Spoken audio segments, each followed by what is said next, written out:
Hey everyone, Justin White here, Senior Health Services. I'm the founder and CEO, coming to you on a wet, cloudy Houston day to just answer one of the primary questions that comes up with us all the time.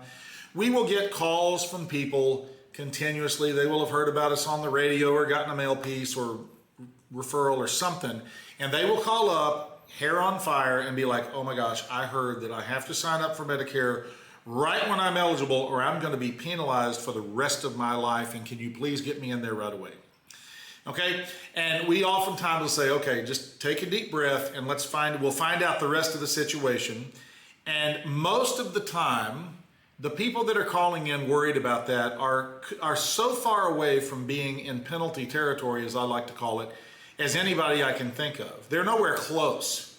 But the misinformation and the confusion that's going around out there is just legion. It is all over the place, and it's well-meaning friends, it's doctors, it's employers, it's something you saw on television. It might be some piece of mail that you got that you may have misread it, or it may have been misleading information. I mean, heavens, we live in a crazy world right now.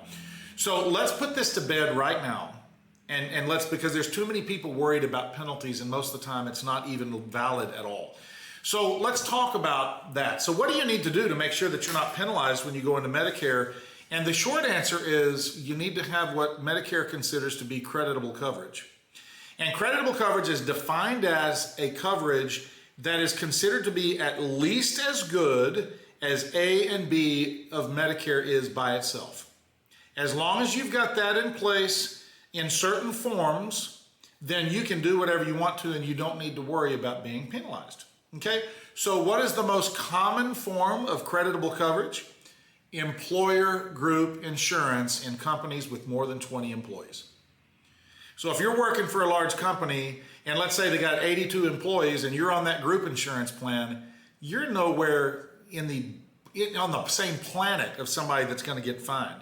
So if you want to look at Medicare, you can, but if you don't want to get into Medicare for right now because you love your insurance or you just don't want to mess with it right now, that is your prerogative. And that includes if you've got a Medicare eligible spouse on your plan as well. As long as y'all covered under that creditable coverage, you're golden, okay?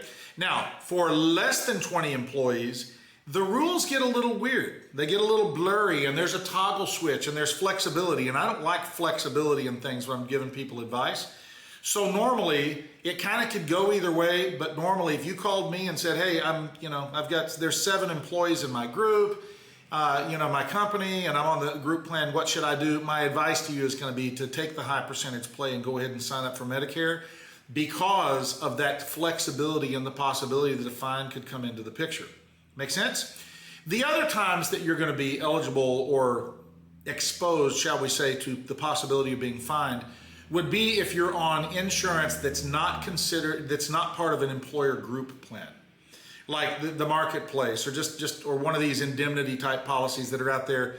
That is not creditable coverage, and if you stay on that thing and don't sign up for Medicare when you're eligible, then you're going to be penalized if and when you try to sign up later on. The sharing organizations, the Christian sharing networks, which I've been on in the past, if you become Medicare eligible and you stay on that and you don't sign up for Medicare and then want to later, that's going to get a penalty because it's not considered to be creditable by Medicare. Is this starting to make sense? And then finally, of course, the other way is that if you're uninsured and just say, you know what, I don't need coverage because I'm healthy and have never had a problem at all, and then all of a sudden you go a couple of years down the road and you have a problem and now you want to be in Medicare, because you did not have anything creditable in place, that's where the penalties are going to come in. And that's the long and short of it, right? So it's actually kind of hard. If you've got insurance and you've tried to stay covered your whole life, it's actually kind of hard to be penalized, okay? The companies will let you know if their plans are not creditable, and you should get letters and email and stuff like that that will inform you of what your options are and what exactly it is that you have. But you know what? If you're not sure, just call. I guarantee you we can put your mind at ease and your fears to rest very, very quickly. So Senior Health Services is a full-service brokerage. We're based here in Houston, but we're in 45 states and cover the entire state of Texas. I'm the owner and CEO, and our number here locally is 281-894-7540. We never ever charge a penny for our services, so you can call and ask the questions that you need, and I guarantee you it's going to be a pleasant experience.